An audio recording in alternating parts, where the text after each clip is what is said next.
April Zhang has a unique way for teaching Chinese.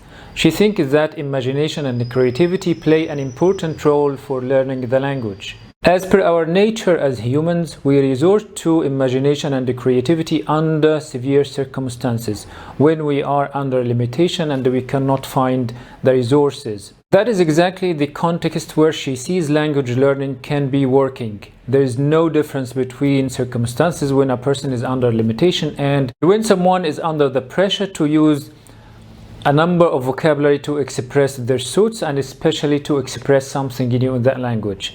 Let's see her point of view on that. Well, the imagination and the creativity is right now, is the only advantage we have against the machines, against the AI. And so let us think about when would be the time that people are the most creative. I think it is one that we're facing limitations. So for example, a limitation of the environment, a limitation of tools, a limitation of ourselves, abilities. And so when such things happen, we become very creative. For example, the movies. So we all love movies like Hunger Games, like Mission Impossible.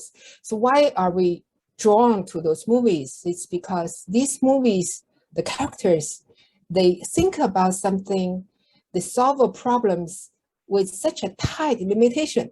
So that is why imaginations and creativities are so important. And so learning Chinese, learning a second language, basically puts you in a very limited environment. You want to say something, you suddenly find you don't know the words. You want to communicate with somebody and suddenly you realize you don't understand, you cannot read. And things like this is the training ground which compel us to become creative and compel us to become imaginative. And that is the really key things in the current life. Like we should be thinking about what do you want to strive for in life? It's like being more creative, being more imaginative.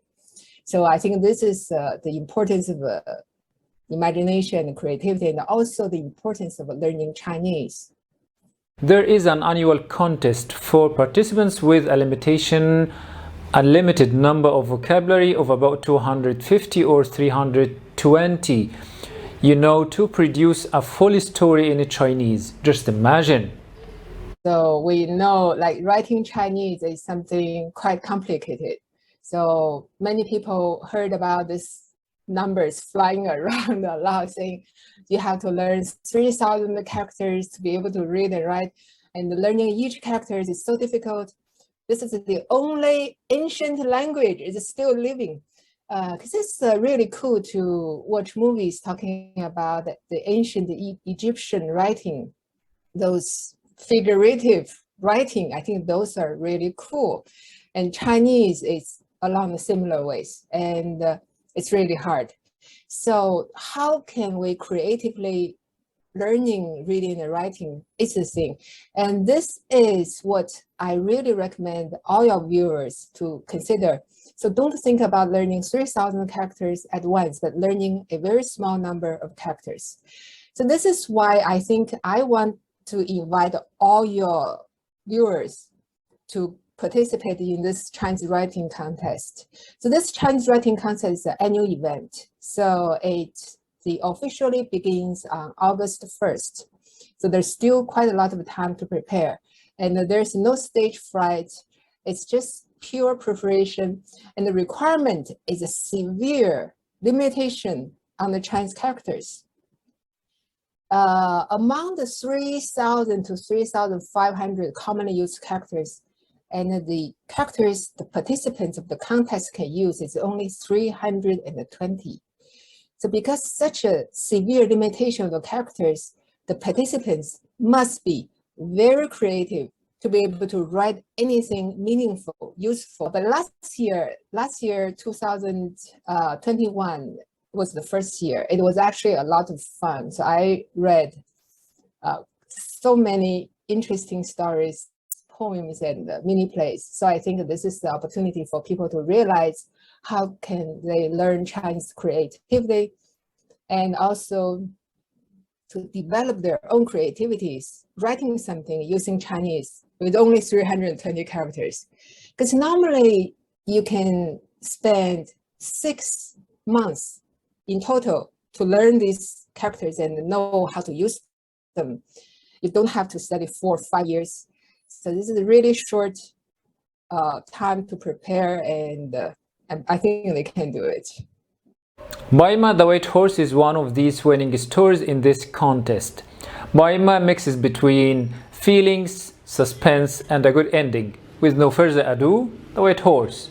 Let me give you an example of 4 words in this story, which is one of the best entries from last year's writing contest.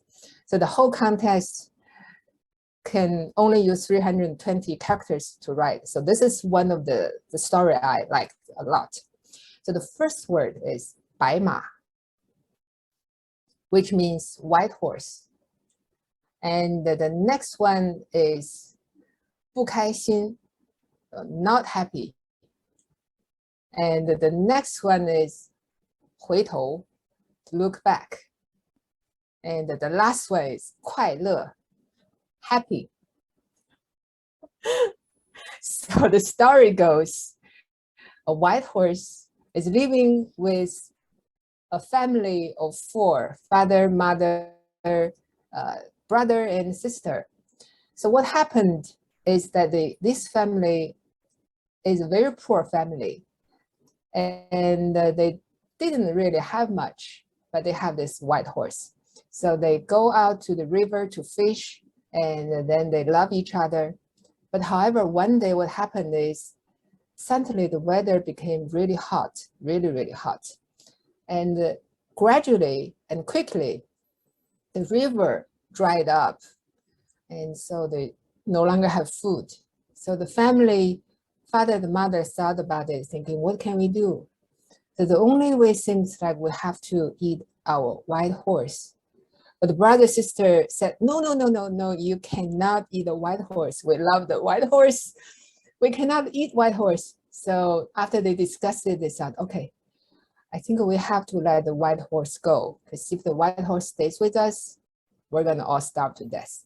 So on that time, the white horse is about to leave. They said, oh, go away, white horse. But the white horse did not leave. So the white horse stood there and looked at them as if the white horse wanted them to go with the white horse. So they said, okay, we'll follow the white horse. So they followed the white horse. They walked and walked. They go up the mountain, they come up the mountain, they go up the small mountain, they come up the small mountain. So after several days, everybody was exhausted.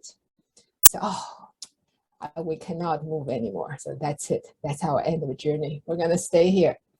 And all of a sudden, the father realized, oh, this place is not hot.